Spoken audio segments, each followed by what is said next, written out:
तो welcome students, आप सभी के अपने चैनल यस की मिश्री में फिर से स्वागत है। मेरे पेरेंट देखिए, बहुत ही इंपॉर्टेंट वीडियो होने वाले, बहुत ही महत्वपूर्ण वीडियो होने वाले। महत्वपूर्ण हम क्यों कर रहे हैं, ठीक है। आपको लास्ट तक जुड़ना है, लास्ट तक जुड़े रहना है। बहुत ही इंपॉर्टेंट वीडियो आपके लिए होगी।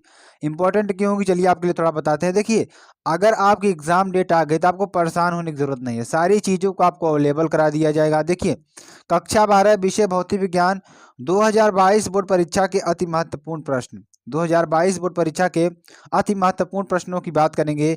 इसमें देखिए मॉडल पेपर आपको देंगे। मॉडल पेपर क्या देंगे, बहुत ही इंपॉर्टेंट है मॉडल पेपर। देखिए, आपके लिए जानना बहुत ही महत्वपूर्ण है, ठीक है।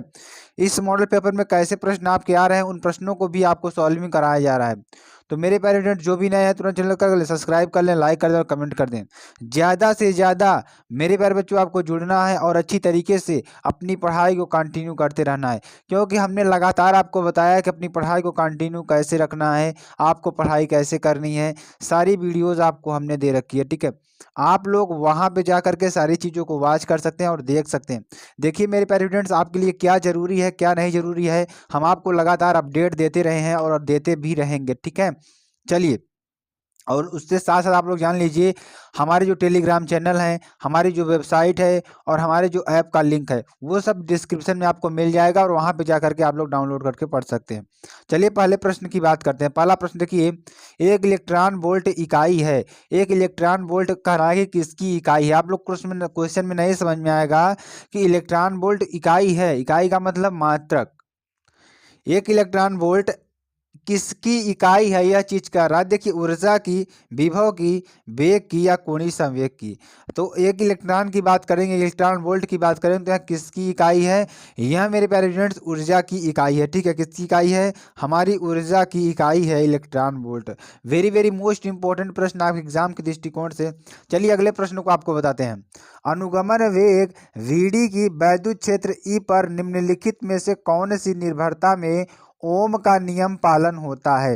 यानी कह क्या रहा है कि अनुगमन वेग वीडी, ठीक है, अनुगमन वेग वीडी वैद्युत क्षेत्र ई पर, ठीक है, निम्नलिखित में से कौन सी निर्भरता में ओम का नियम पालन होता है। देखिए, V is directly proportional to E square, या VD is directly proportional to E, या VD is directly proportional to E की पावर हाफ, या VD इज इक्वल टू नियतांक। तो अगर यहाँ पे उत्तर की बात करते हैं मेरे प्यारे स्टूडेंट्स, इसका उत्तर क्या हो जाएगा, इसका उत्तर होगा आपका VD is directly proportional to E के, ठीक है। ये आपका उत्तर हो जाएगा। Very very most important. तो मेरे प्यारे स्टूडेंट्स, आपको अच्छी तरीके से सारी चीज़ें समझ में आ रही होंगी। चलिए आगे आपको बताते हैं। चलिए आगे देखिए, अगला प्रश्न क्या है, वेरी वेरी मोस्ट इंपॉर्टेंट ये भी प्रश्न है और आपके एग्जाम के दृष्टिकोण से बहुत ही इंपॉर्टेंट है। तो मेरे प्यारे बच्चों, मेरे प्यारे स्टूडेंट्स, आपको ज़्यादा से ज़्यादा जुड़ना है और अच्छी तरीके से अपनी पढ़ाई कंटिन्यू करते रहना है और लास्ट तक आपको बने रहना है, क्योंकि लास्ट में आपको बहुत ही इंपॉर्टेंट चीज़ें और जो हमारी महत्वपूर्ण प्रश्न है वो सारे प्रश्नों को आपको लास्ट तक कराया जाएगा। क्योंकि लास्ट तक आप नहीं जुड़ेंगे तो कहेंगे वीडियो नहीं सही है, नहीं है। तो आपके लिए वेरी वेरी मोस्ट इंपॉर्टेंट प्रश्नों को लाया गया, ठीक है। किसी तार का विशिष्ट प्रतिरोध कितना है, 500 ओम है, ठीक है।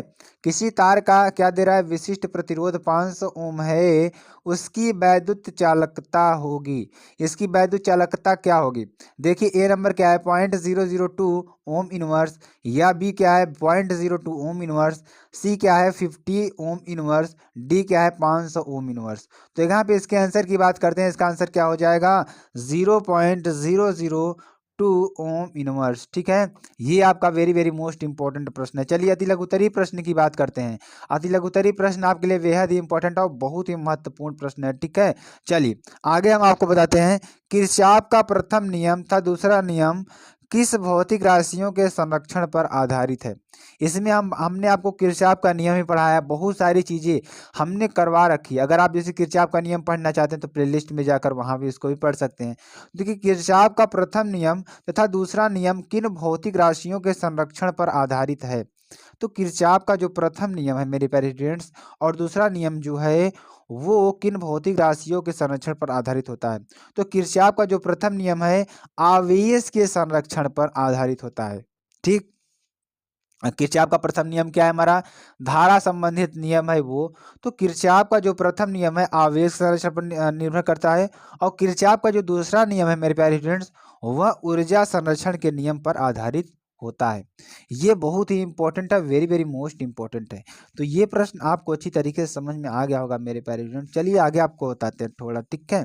चलिए, विभव मापी का सिद्धांत क्या है? तो विभव मापी का सिद्धांत क्या होता है, थोड़ा इसके बारे में आपको बताएंगे और अच्छी तरीके से समझाने का प्रयास करेंगे। तो मेरे प्यारे स्टूडेंट्स, आपको ज़्यादा ज़्यादा चैनल को शेयर करना है, लाइक करना है, कमेंट करना है।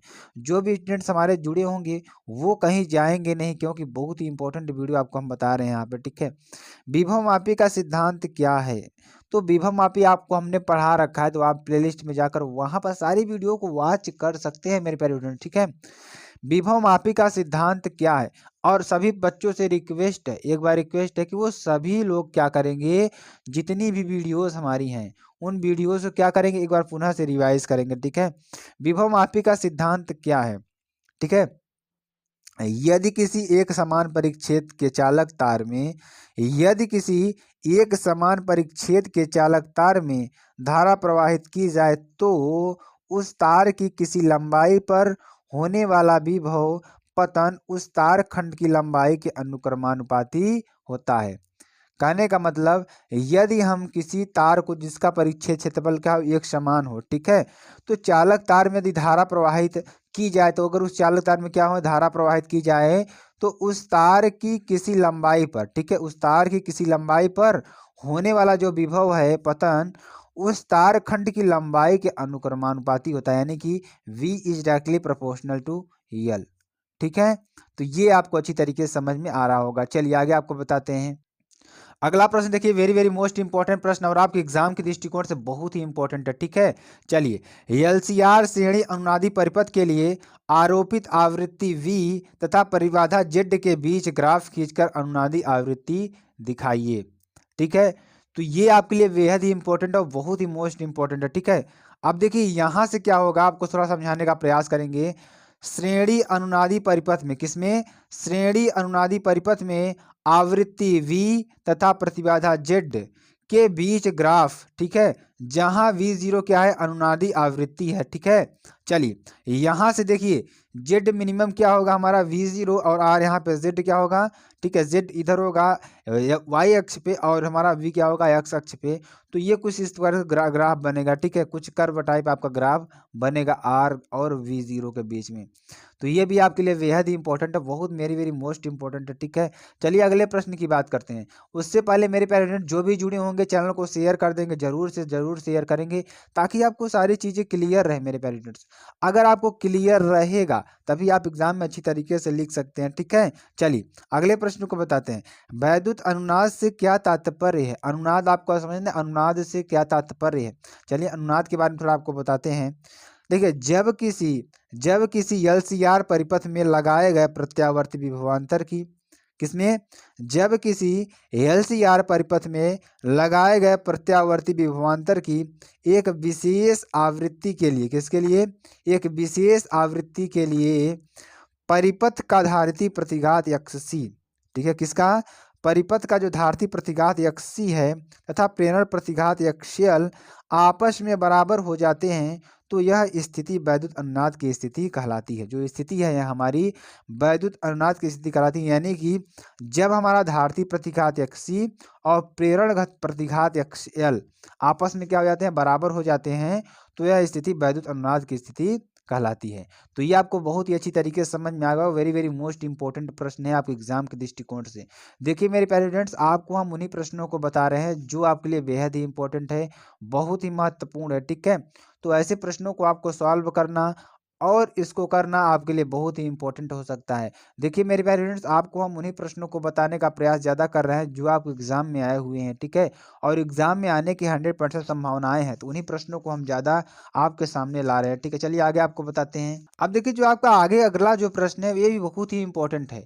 इंपॉर्टेंट क्यों है, हम आपको बता रहे हैं ना, बार बार बता रहे हैं कि आपके लिए आंकिक प्रश्न भी करना बहुत ही आवश्यक हो जाता है। आवश्यक इसलिए हो जाता है क्योंकि आंकिक प्रश्न के द्वारा ही आपका जो मॉडल पेपर है उसमें आंकिक प्रश्न तो जरूर आएंगे, ठीक है। आंकिक प्रश्न सरल करना भी आसान होता है और इसमें जो न्यूमेरिकल्स होते हैं बहुत ही सिंपल फार्मूले पे होते हैं। जैसे देखिए, एक प्रत्यावर्ती वोल्टता का समीकरण यानी एक प्रत्यावर्ती यानी अल्टरनेट वोल्टेज का समीकरण क्या है, V बराबर 300√2 साइन 500 पाई टी है, ठीक है। अब वोल्ट है।